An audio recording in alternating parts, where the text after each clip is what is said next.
저희 부모님 연배에 아는 지인분들 중에 미국으로 이민 가신 분들이 몇 분 계십니다.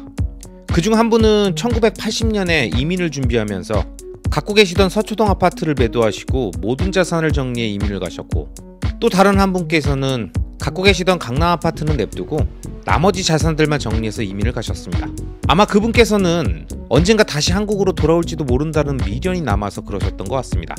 그렇게 한국을 떠나셨던 두 분은 대부분의 이민 1세들이 그렇듯 미국에서 허드렛 일부터 시작해서 엄청 고생하며 터전을 잡고 아이들을 키우셨습니다. 그리고 40년이 흘렀습니다. 자, 그럼 이 두 분의 현재 생활은 어떨까요? 모두 예상하시겠지만 너무나도 극명하게 부의 격차가 갈려버렸습니다. 자세한 얘기는 파도 소리 듣고 설명드리겠습니다.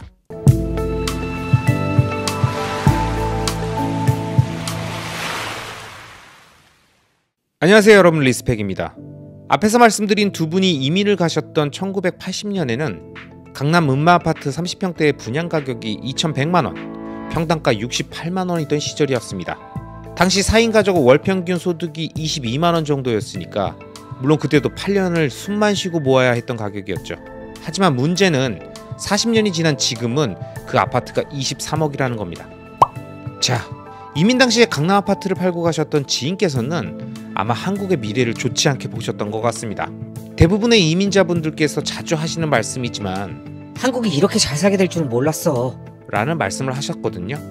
결국 투자적 관점에서 보면 그분은 한국이라는 자산에 대해서 매도를 한 거죠. 적어도 미국이란 자산보단 나쁘지 않겠는가 라는 판단? 뭐 그런 거였겠죠. 하지만 우리가 다 알고 있듯이 1980년대부터 지금까지 한국은 눈부신 성장을 해왔고, 그에 맞춰 부동산, 특히 모든 일자리와 학군과 교통이 집중된 강남 부동산은 폭발적으로 가격이 상승했습니다. 그래서 당시 부동산을 팔지 않고 이민을 가셨던 지인분께서는 현재까지 그 아파트에서 월세를 받고 계십니다. 자산가치 상승은 둘째치고 월 현금 흐름이 엄청납니다. 그래서 가끔씩 한국에 오셔서 몇 달씩 머물다 가셔도 경제적으로 걱정이 없다고 합니다. 하지만 부동산을 매도하셨던 지인은 현재 미국에 주택 한 채만 갖고 계시고 아직도 계속 일을 해야만 하셔서 10년에 한 번 정도 겨우 한국에 오실 수가 있습니다. 자 여러분, 전 이 이야기에서 부동산을 강조하려는 게 아닙니다. 자산의 중요성, 그리고 장기적 우상향 자산의 매도가 어떤 결과를 갖고 올 수 있는지를 강조하는 겁니다. 다른 예를 들어볼까요?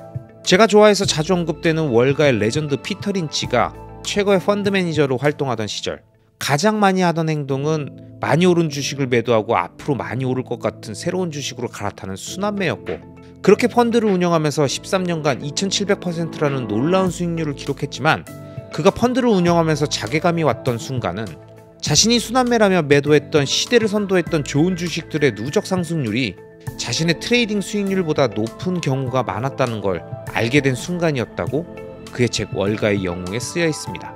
월가 최고의 펀드 매니저가 진행하는 순환매보다 시대의 흐름을 이끌었던 장기적 우상향 주식들을 매도 없이 장기 투자했던 것이 오히려 더 좋은 투자였다는 거죠. 앞서 말씀드린 부동산과 주식 투자의 사례에서 제가 느낀 점은 좋은 자산은 함부로 파는 게 아니다라는 겁니다. 제가 아는 부동산 고수들께서는 늘 이렇게 말씀하십니다. 부동산은 엉덩이 가볍게 촐싹대는 게 아니야. 엉덩이 무겁게 깔고 진득하게 갖고 가는 거야. 피터 린치를 비롯한 많은 위대한 투자자들께서도 비슷한 말씀을 하시죠. 위대한 기업에 장기 투자하라. 이렇게 우리 주변의 지인 사례나 레전드 투자자들의 조언이 있고 그 얘기를 다 들어도 대부분의 사람들은 이런저런 이유들과 자신만의 기가 막힌 뇌피셜과 매크로 분석, 경기 예측까지 더해서 최고의 순환매를 시도합니다. 한국보다 미국이 잘 사니까 이제 한국 부동산은 필요 없지 않겠어? A 주식이 많이 올랐으니까 이제 B 주식 사고, B 주식이 많이 오르면 다음엔 C 주식 사면서 계속 익절해 나가는 게 최고 아니겠어? 하지만 결과가 말해주듯 이 세상은 자신의 생각처럼 움직이지 않습니다. 솔직히 맞추기 힘들어요. 그래서 시장 앞에서 겸손해야 합니다. 그렇게 저는 투자의 현인들의 말씀처럼 장기적 우상향 자산을 찾는 데 가장 많은 시간을 들여 공부하고 투자법을 익히며 서울부동산, 테슬라, 그리고 비트코인이라는 자산을 발견해 투자를 진행하고 있습니다. 이미 많은 사람들이 좋은 자산인 걸 알고 있는 서울부동산은 제 포폴에서 부의 베이스 캠프 역할을 구축해주고 있다면, 제가 폭발적인 자산 가치 상승을 기대하는 테슬라와 비트코인의 가격은 정말 앞으로도 계속 이 가격일까요? 40년 전 34평 강남 아파트를 2,100만원에 매도했던 지인분께 여쭤봤습니다. 그 돈이 아니었으면 이미 못 가는 거였냐? 꼭 팔아야만 갈 수 있었던 거냐? 그랬더니 그분이 뭐라고 하셨을까요? 아니었답니다. 그냥 그 가격이 높다고 생각했대요. 한국 부동산은 더 이상 안 오를 줄 알았대요. 근데 그분만 그랬을까요? 아닙니다.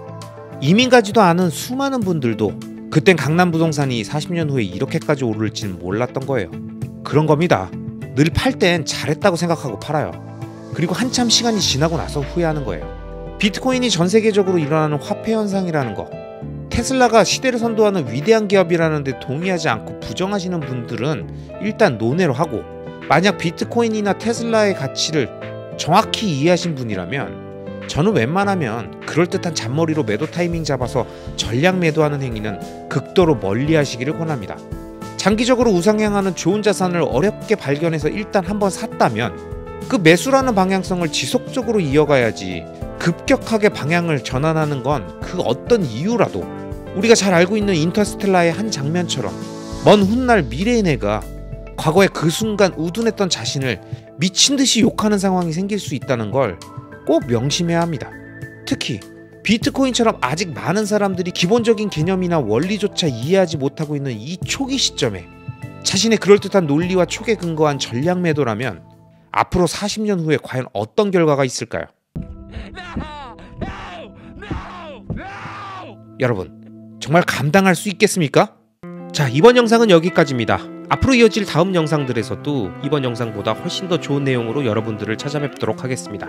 마지막으로 제 채널이 마음에 들어 구독 버튼을 눌러주시면 앞으로 올라오는 좋은 영상들을 놓치지 않고 보실 수 있습니다. 그럼 오늘도 여러분만 믿겠습니다. 시청해주셔서 감사합니다.